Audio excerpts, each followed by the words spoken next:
Today at Blade HQ we have Serge Panchenko with us. I'm seeing a trend in the industry, and it's an exciting trend. It is. To see such great materials, such great blade steel on knives that are coming in around $100. Yeah. What is up, guys? Today at Blade HQ we have Serge Panchenko with us, and we are stoked. I'm stoked. You stoked? I'm stoked. Just I'm stoked. so stoked. To have you, Serge. Thanks for coming on. Thank you. Thanks for having me, guys. Absolutely. And you have some exciting stuff on the table, some brand new stuff. Exclusive release at Blade HQ. What is it? So I'm excited to introduce my own line of production knives, finally. For the longest time, you guys have been asking me, hey, when are you going to introduce something that, with your designs, that more people can afford? So it's finally here. What have you got? Let's see it. So the first one is the Bean Gen 1 flipper. You guys have been asking me for the Bean in a production version for the Gen 1 for a long time, so it's here. Nice. There are going to be 3 versions. We have 2 here. There's one that's going to be a Blade HQ exclusive, the one I'm holding here with a carbon fiber and the blue hardware, and there's going to be 2 more versions. Yeah. Now, you talk about hardware. Something that's incredible about this is M390 blade, right? Correct. M390 blade. Carbon fiber on that, titanium on this. And titanium screws and a titanium standoff, titanium clip. So it's like a $200 knife, $250 knife, right? So I wanted the best materials available at an MSRP of around $100. That's Which is amazing. That's incredible. I'm seeing a trend in the industry, and it's an exciting trend. It is. To see such great materials, such great blade steel on knives that are coming in around $100. Yeah. And these are part of that as well. We'll dive into the Bean just a little more. Show us the next one too, Serge. What is the next one? So the other version or the other model that everybody wants is the coin claw. So this is the first time I'm showing. This is the Gen 2. So I've released the Gen 1 obviously a while back, and the Gen 3. And then you guys have been asking me recently, where's the Gen 2? How did we miss that? Well, here it is. It was hiding in the production run. That's right. So some changes to the Gen 2. Rather than a full round handle, now there's a flat spot which assists with holding the knife. And then also, so you can still open it one hand just fine with a little bit of practice. So it's the same size, 1 5/8 inch diameter as the Gen 1. The Gen 3 is larger, as a lot of you guys know. But you get kind of a more aggressive blade shape and just some other small changes. And now this is running on bearings, isn't it? Correct. So both knives, both the Bean model and the coin claw, are running on bearings. So the coin claw is a one-sided knife, so a lot of people might wonder how that works. So there's a set of bearings under the, as you would have between the blade and the handle. And there's a second set hidden under the pivot ring.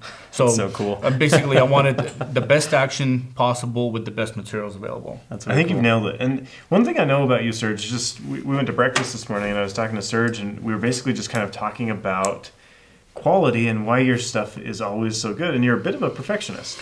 Is that accurate? Yeah, I guess you can say that. Sounds like a perfectionist saying something about being a perfectionist. I mean, it's hard to... No, what you were telling me at breakfast is that you don't let stuff go out of your shop unless it's spot on. Yeah, so you get one chance at a reputation. So I like the knives. I sell knives that I like. So yeah. if I wouldn't want to have that knife, I'm not going to sell that. Nice. Yeah. Well, and with a production knife too, you're able to take that level of consistency and perfection, whatever we want to call it, that you put into your mid-tex and your customs, and you're able to put it into something like a production knife, right? So a huge benefit of working with a manufacturer directly is that it's completely up to me how the knife will function, look, the materials, everything is my decision. So it gives me a lot more leeway with how I want the knife to look and function. So basically, the ultimate perfection possible from a production company, because I get to deal with them directly. That's awesome. Yeah, and that's something that comes across. I mean, when I handle any one of these, we'll get into some of this stuff that you've done with SPYDERCO and BOKER, and you can see it, and you're like, oh yeah, that looks like a Panchenko. But when I hold this and I look at this, I'm like, this is a Panchenko. So yeah, I think spot on for going for that look and feel. Yeah, the production company did a great job. I'm really happy with how they turned out. You know, I'm just really happy with this whole project, that I can get the price down to, you know, to such an MSRP, and still be able to offer the best materials possible. Which is really cool, because, and I've said this 100 times, I'm a cheap sucker. I love your customs, but I'll be darned if I'm going to pay for a custom. I'm cheap, right? So this opens up a whole new market to people that love your stuff and want the higher end stuff, but aren't willing to pay custom prices. So it's super exciting. So what about the collectors who are, they've ordered your stuff before? How do you differentiate between the production models and these custom pieces that you're doing? So as you guys are aware, my logo, which is just the SP, has been what I've been offering, or what I've been putting on all my custom and mid-techs. So everything that's going to be made overseas, these included and anything in the future, has an extra P, which stands for production. So I don't want there to be any confusion, you know, between the two product lines. In addition to that, all the overseas models have a slightly different name. So it's going to be Surge Knife Company rather than Surge Knives. Nice. So at a glance, you can tell the two lines apart. Sweet. Right.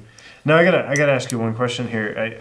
I noticed what looks like a thumb hole opener here. Correct. But it is when it's closed, there's no way you're going to access that as a thumb hole opener. Why does that exist? Yeah. So people ask that sometimes.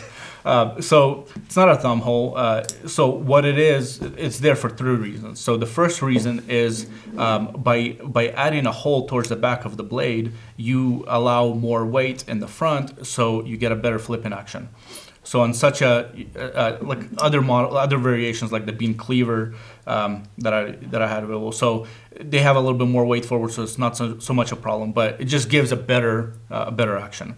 Nice. Reason number 2 is when you're doing heavy cutting, by pressing your thumb on the thumb hole, you prevent the blade from closing. So if you're doing some heavy side, you can cut sideways, opening boxes or whatever. It just keeps the blade open. Yeah, because you guys may or may not know, they've got like a really good detent to them, but they are a slip joint at the end of the day. Correct. So I just use a ball detent to hold the blades open and closed on both models. Yeah, which I like. The feel on it is just awesome. Yeah. It just feels great. So to my customers in the European countries, you guys know what the laws are like there.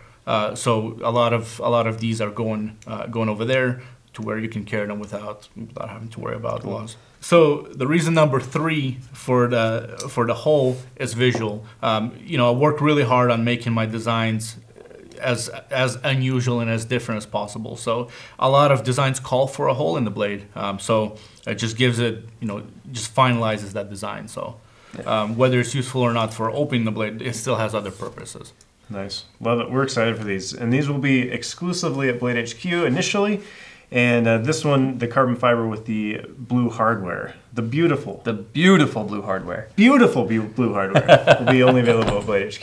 Guys, we're going to talk about the rest of a few of Surge's designs after the commercial break. Hey guys, super stoked to tell you about the new Pena song that we just got in here at Blade HQ. So it's got a hand ground blade, it comes in a bunch of different flavors, and if you know anything about Enrique Pena, he makes a custom version. This is a mid-tech version. And so you can head over to Blade HQ, get it for a really killer price, and it's just for a limited time. So head over now and grab yourself a Pena song. All right guys, welcome back, and we're gonna jump into some collaborations that you've done with different companies. The first one we're gonna jump to is the SPYDERCO Rock. And you guys might recognize this. We actually did a whole video on cleavers, pocket cleavers. We did. And the Rock was one of the ones that we did, and we carried it for a while. Really great knife. So Serge, since we've kind of talked about it here on Knife Banter, I'm gonna hand it off to you and just kind of let you talk about this one a little bit there from SPYDERCO. Yeah, so this was my first collaboration with SPYDERCO, though it was released after the dog tag. Took a while. But I was really excited, when SPYDERCO picked this up. Apparently it's really difficult to get a collaboration going with a production company. I had no idea. I just sent them the knife, and apparently the response was really good from you guys. Nice. So SPYDERCO picked it up relatively quickly. So it's a really cool knife. I love it. everybody's making cleavers now, but when I released this was one of the very few. So it's still going really strong. You guys really like this. So I've been talking with Eric at SPYDERCO regarding doing a rock Gen 2, probably with a compression lock. So look forward to that. And you're going to make it just a hair smaller for folks like me? Yeah, so for the length impaired. That's right. That's a nice way to say it. I was thinking of all the self-deprecating ways I could say that. Just length impaired. Yeah. So it's kind of the final details aren't done, right. But I'm looking forward to that with a compression lock. It's going to be really That'll cool. be super That's cool. exciting. That's super cool. So that's the SPYDERCO. You got a couple other SPYDERCOs, but first let's look at the BOKER Lancer with the front flipper. May I front flip? You can try. Yeah. Please let Ben try. Have you been practicing? No? Yes? Maybe? No. Nope. No. I quit. Guys, I feel like this is where we got to run a commercial with Justin Lundquist for just 2 seconds. Right. Let her run. Watch me do it again. Watch me do it again. Gotta roll it. Oh my God. I have a hard time with this. You don't push it up, push it back. There's so much effort here. There's not. Let's fight. Did you say let's fight? He did. I literally sat there with Justin Lundquist for 20 minutes learning to front flipper, and I still suck at it. I hate it. You're thinking about it too much. I want to be good. It's a Zen thing. You have to not think about it. I don't have any Zen. Yeah, I'm a hot mess, There's man. the proof. All right, Serge. You hit it. So... pro. So make it look easy. Yeah. So the front flipper was kind of an accident. I wasn't really going for that when I designed the Lancer until you guys started front flipping, a lot more than using the thumb. So I'm going to be talking to BOKER to add jimping all around the tab to make that easier. That's what I need. That's awesome. It's because it doesn't have jimping. That's what. No. So it's kind of, I mean, that's a similar story with Emerson Wave, right? Emerson Wave was kind of a mistake that it has the quick release. So kind of not a mistake, but a happy accident. And just beat the devil out of him. Correct. Cool. That's awesome. Yeah. I didn't know that about that one. Yeah. So you guys had a couple exclusive Lancers. They're, everybody, you guys love them. So thank you. Yeah. No, one thing I love about your design, Serge, is you almost have like these two styles of design. One is like very straightforward, almost blocky. Like I look at the bean. Granted, it's round, but it's just a very geometric shape. Mm-hmm. And then you kind of come into like the rock or the orbit, and you end up with these really nice curves in your design. But at the end of the day, each part of your design sense says this is a Serge. It's all very cohesive design. Yeah, some designs call for as many straight lines as you can possibly add. Others refuse any straight lines. Yeah. So it's kind of when I start designing, it's like, okay, what am I going for? Just flowing lines, or do you want something that's really straightforward? So whatever the design calls for. But you hit them both. I look at some makers that must have curves in their designs, but you can pull out something like the Lancer that is really quite blocky, mm-hmm. and it still speaks to your design sense, which I think is the mark of a really good designer. So nicely done there. Thank you. Okay, tell us about the SPYDERCO dog tags.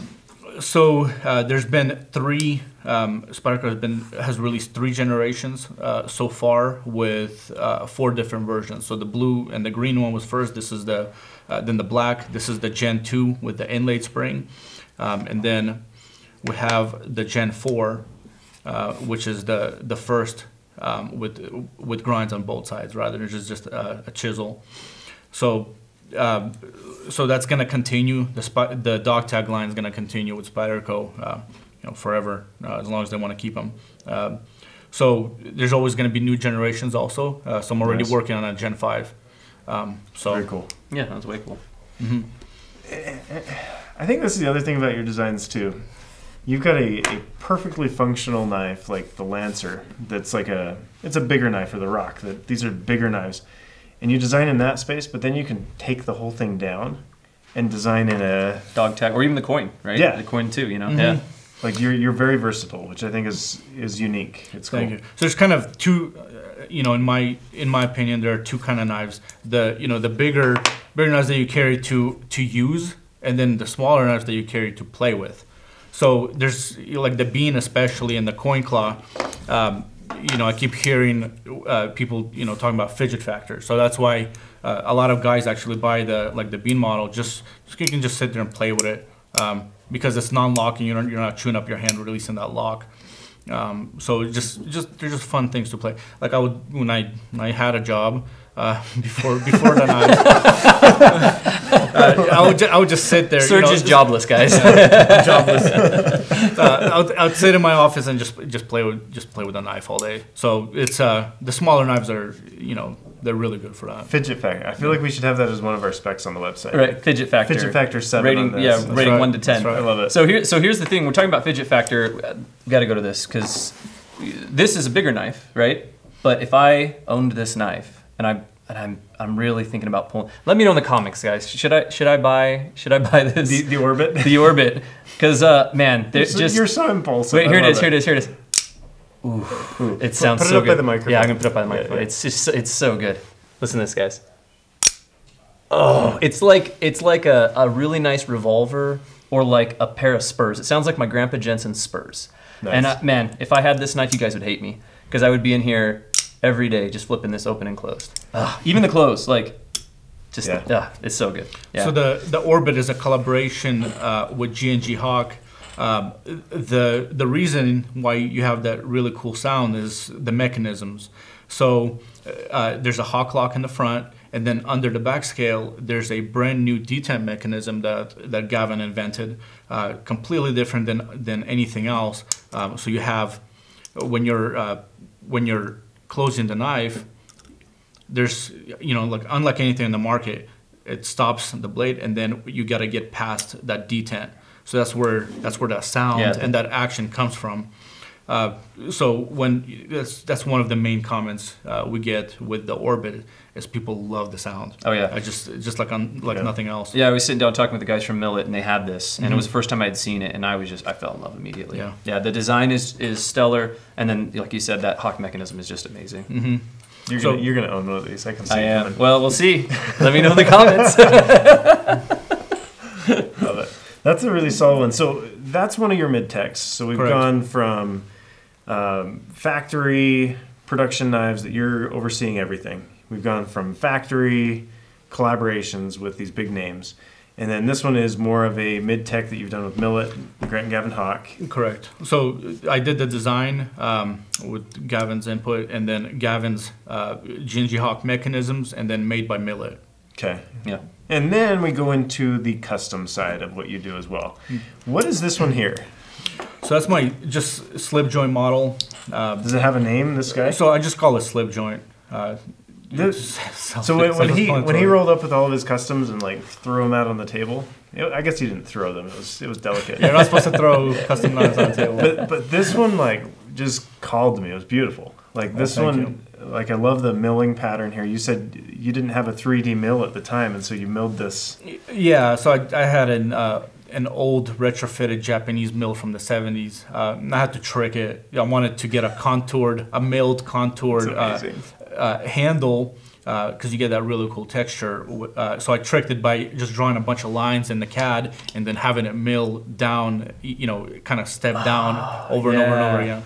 That's cool. That's really cool. Yeah. This one it caught my eye just as a beautiful custom. It's something that is very simple, but then you start looking at it and it's got your signature all over it. Thank you. So another one of your customs just here at the end. Tell us about that guy. So this is long ago. This is probably 5 years ago or so I made this. So this is the Goblin model.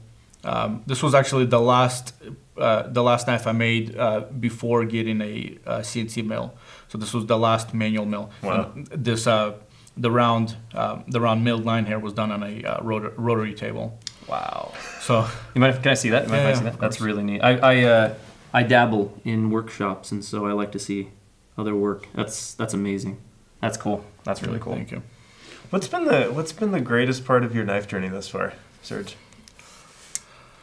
By you mean a model or kind of, I don't know, getting to do this for a living, that's the best part. Yeah. You know, I get to do knives all day long. I would do, you know, I would make knives almost as much if I couldn't sell anything. I just have so much fun doing it. My favorite part is releasing or coming up with new designs. It's, you know, doing the same thing over and over and over again. I get bored, you guys get bored. So releasing a new design, it's like the most exciting part for me. Nice. I love it. This is fantastic. You came all the way to California to be on Knife Banter. You All the way from California. Yeah. You said to California. Oh, sorry. We're in Utah. All the way from California to Utah to be on Knife Banter. He walked in the door this morning. He's like, "I get to be on Knife Banter." I'm like, "Oh, That's man." right. Yeah, I'm really stoked to be here. Thank you. Watching you guys, watching you guys on YouTube, and then I'm here. That's awesome. Well, we're stoked to have you. This is Thank you. Are we as ugly in person as we look on camera? You guys are beautiful. Serge, thank you so much for coming out. Thank you for showing us this new stuff, and more than anything, thank you for jumping on board, letting us jump on board with this particular bean and the claw models. That's fantastic. So Thank you. I'm really happy to be offering these through you guys. we're excited about that. And then these are going to come in kind of runs, right? They'll be kind of consistent within your line at this point. Yeah. So this is just the first release. Then you guys know I have multiple blade shapes. You know, so many options are possible with materials and finishes. So Check back. yeah. Check back. Okay, guys, couple things for you to do. Buy one of these, obviously, but you should also subscribe. We put out a new video every week. You should turn on that little bell notification thing Yeah. so that you get the notifications on your telephone. Oh, that's... We've been seeing some comments that people haven't been seeing the new videos until like a little bit later. So Yeah. if you hit the bell notification, you'll know right away when we have a new video released. You can also follow us all over the place: Twitter, Instagram, Facebook. Those are kind of the places. And as always, the new arrival section at bladehq.com. Serge, thank you again. We'll have another video coming out for you next week. That's what happens when you throw cameras against the wall. You're angry, man. That did not happen. Yeah, so Jamie's not real. Yeah.